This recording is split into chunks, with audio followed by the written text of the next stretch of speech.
우리가 인생을 살다 보면 아픈 때가 있고 또 힘든 문제도 있습니다. 그러나 이것을 잘 극복하고 통과해 나아가면 우리가 성숙해 가는 것을 스스로도 느낄 수가 있습니다. 우리가 하나님 앞에서 이 어려운 일이 생기면 그것을 어떻게 극복하느냐, 그 문제 안에 파묻혀 버리면 우리는 문제를 극복할 수가 없습니다.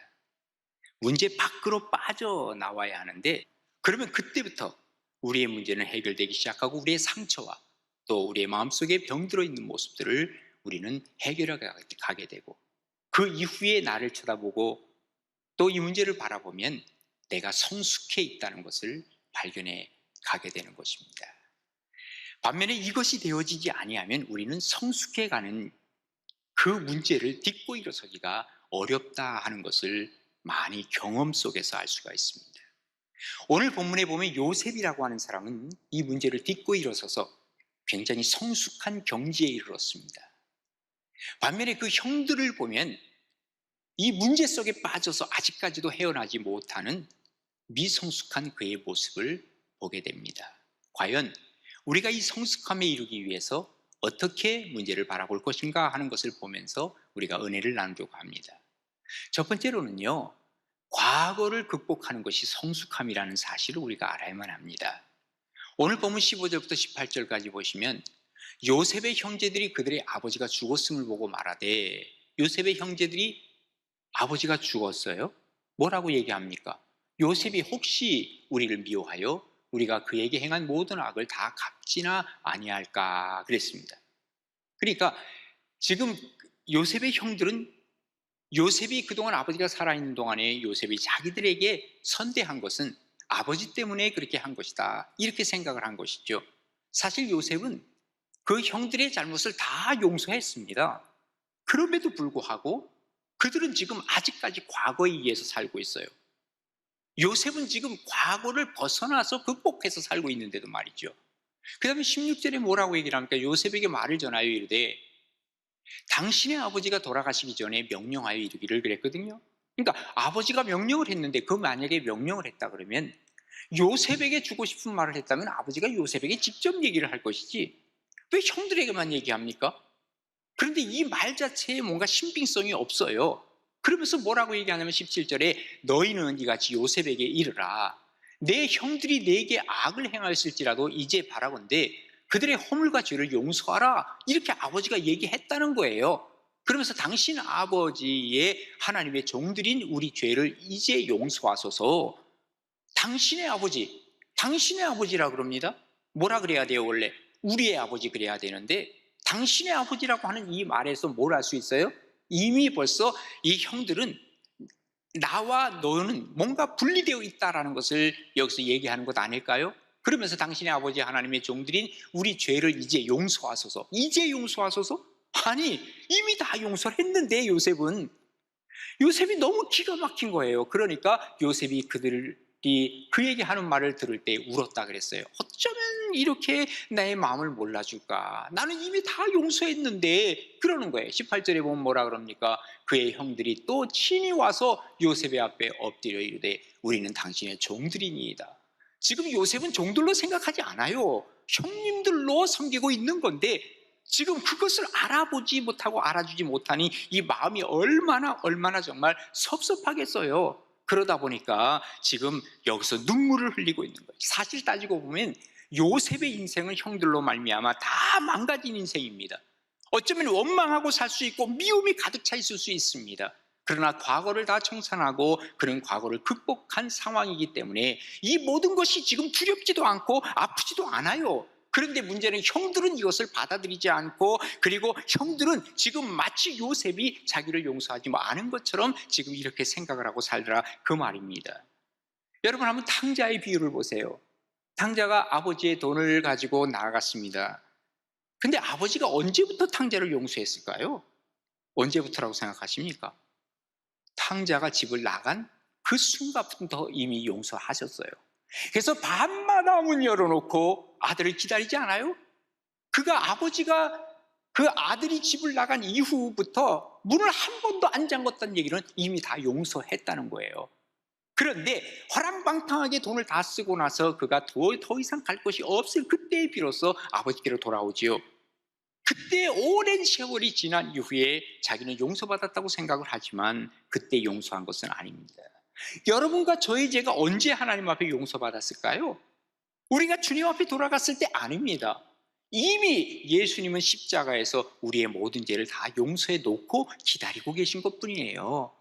그리고 우리가 주님께로 돌아왔을 때 주님께서는 이미 용서해 주신 것을 확인해 주신 것뿐이지요. 요셉이 이미 다 모든 것을 용서했습니다. 그러나 형들은 성숙하지 못한 그 신앙으로 말미암아 과거에 살아가고 있는 것입니다. 인생의 성공이라고 하는 것은 그러기에 빨리 잊어버릴 수 있어야만 합니다.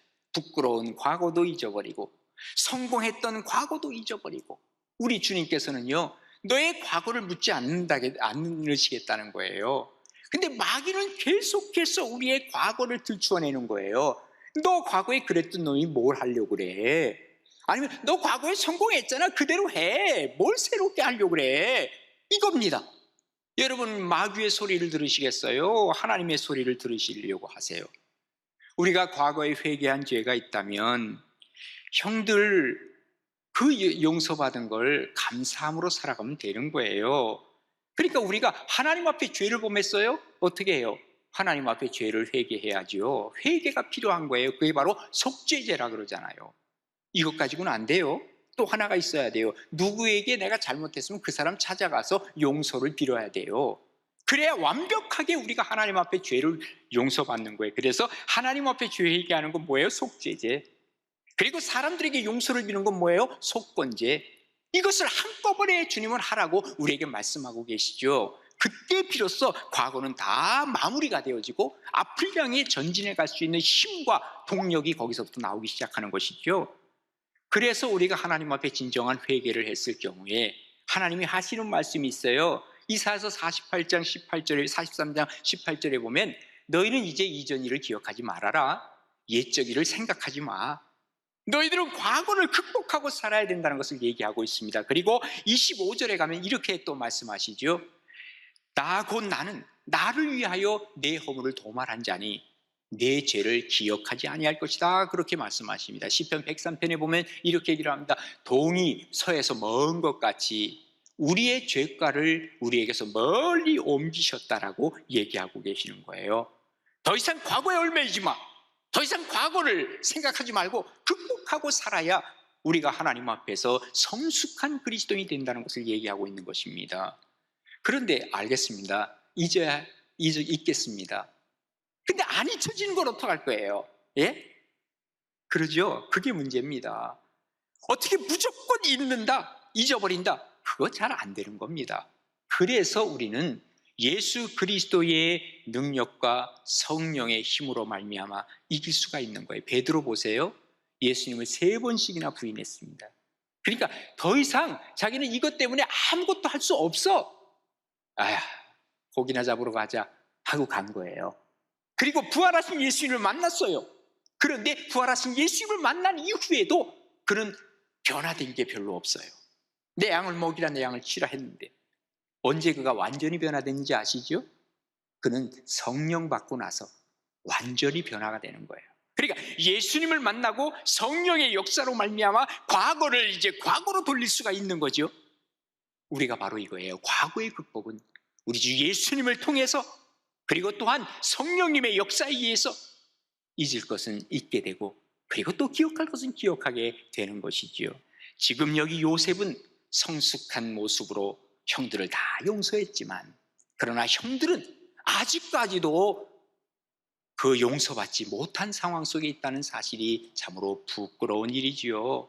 성숙한 그리스도인들 남을 용서하고 용서받고 그리고 과거에 얽매이는 것이 아니라 현재와 미래를 향해서 나아갈 수 있는 복된 삶, 이것이 바로 여러분과 우리 가나안교회 모든 성도인들의 삶이 될 수 있기를 주님의 이름으로 축복합니다. 그 다음에 두 번째로는 바른 해석이 성숙한 모습으로 가는 길이에요. 오늘 본문 19절에 보시면 요셉이 그들에게 이르되 형들에게 뭐라 그래요? 두려워하지 마세요. 내가 하나님을 대신하리까? 이게 무슨 말이에요? 용서는 하나님이 해주시는 거예요. 과거 청산은 하나님이 해주시는 거예요. 내가 어떻게 대신해서 과거를 청산하려고 합니까? 그러지 않아요. 나 그런 마음 없어요. 그 얘기죠.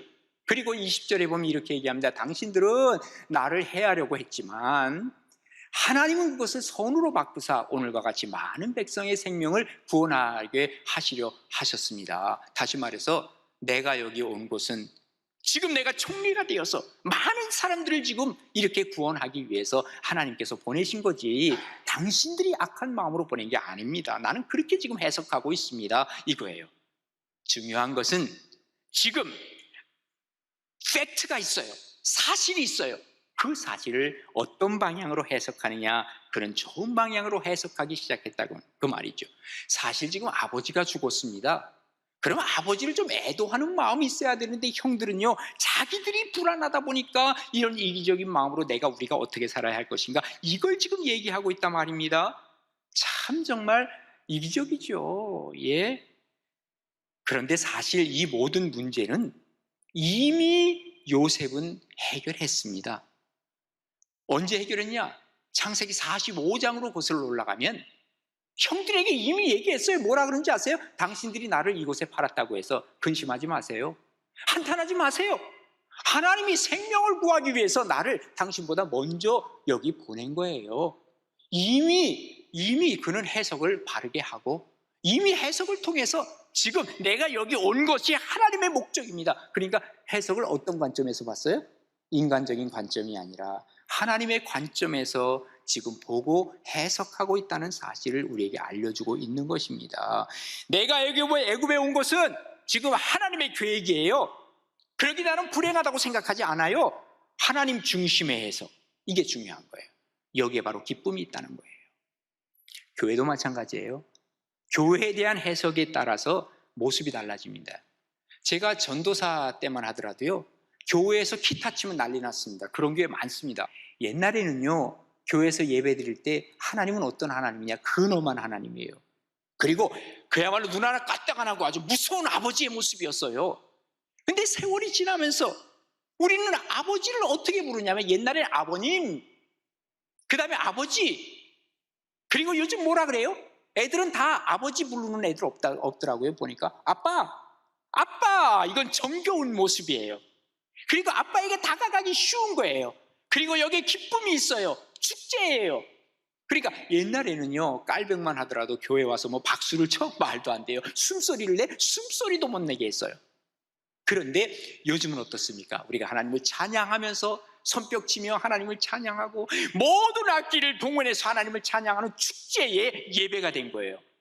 예배가 달라졌어요? 본질이? 하나님이 달라졌어요? 아니에요. 본질은 그대로 있지만 우리가 이 예배를 어떻게 해석하느냐에 따라서 그게 달라져 가더라, 그 말이죠. 신앙적인 해석, 하나님의 관점, 예수님의 관점. 그래서 우리는 예수님이라면 어떻게 할 것인가 생각할 때 예수님은 바로 성경에 이 예수님의 관점을 우리에게 보여주고 계시고, 그리고 그 관점으로 세상을 바라보면 우리는 긍정적인 해석을 하게 되더라, 그 말이죠. 교회에서 전도합시다. 교회 교인도 많은데 무슨 전도야? 교세 확정하려고? 아니거든요. 하나님이 주신 이 말씀을 이루는 거거든요. 여러분 11조 합시다. 무슨 또 돈 얘기하나? 돈 얘기 아니거든요. 이것은 하나님께서 우리에게 주신 하나님의 어떤 일을 이루고자 하시는 하나님의 계획이거든요. 좀 시선을 삐딱하게 보지 말고 예수님의 관점에서 한번 보자, 그 말입니다. 다윗이 압살롬의 난이 일어났을 때 이제 궁궐에서 빠져나와서 피신을 갈 때였죠. 그때 시므이라고 하는 한 사람이 뭐라고 외칩니까? 저주를 하면서 한다는 말이, 야, 이 피를 많이 흘린 자요, 비루한 자요, 이 사악한 자요 하면서 피신하는 다윗을 향해서 막 손가락질하면서 욕을 하는 거예요. 근데 여러분, 이 시므이라고 하는 사람이 왜 그랬을까요? 이유가 분명히 있어요. 이 시므이라고 하는 사람은 베냐민 지파거든요. 그럼 누가 베냐민 지파였죠? 그 전대 왕 사울이 바로 베냐민 지파거든요. 그러니까 이 사람 입장에서 봐서는 왕위를 찬탈한 사람으로 보는 거예요. 왜? 자기 지파 사람이 왕이 돼야 되는데, 자기 집안 사람이 왕이 돼야 되는데, 이건 웬걸 유다 지파의 사람이 왕이 됐거든. 그러니까 저 사람은 지금 왕위를 찬탈한 놈이야, 사악한 놈이야, 비루한 놈이야, 이러면서 욕을 하고 있는 거예요. 이 사람이 뭘 잘못해서 그랬어요? 하나님의 관점에서 봐야 돼요. 하나님께서 다윗을 선택하셨거든요. 그리고 사울을 내치셨거든요. 그런데 인간적인 관점에서 이걸 보니까 왕위를 찬탈한 이러한 역적이라고 보는 것이죠. 여러분은 어떻게 역사를 해석하고 어떻게 삶을 해석하고 있습니까? 우리가 하나님의 관점에서 역사를 보면 감사함이 나와요. 근데 하나님의 관점에서 보지 아니하는 역사를 보면 뭔가 불만이 여기서 나올 수밖에 없어요. 미국이 1621년에 유럽에서 종교의 자유를 얻기 위해서 메이플라워라고 하는 이 배를 타고 미국으로 건너가죠. 거기 102명이 그 배에 탔습니다. 중간에 멀미도 나고 풍토병도 걸리고 해서 42명이 죽습니다. 반이 죽었어요. 그때에 우리 같으면 이런 생각할 수 있어요. 여기까지 와가지고 우리가 신앙의 자유를 위해서 여기까지 왔는데 반이나 죽고 이게 뭐야? 이거 이렇게 해석할 수 있죠, 그죠? 그런데 그들은 그렇게 해석하지 않았어요.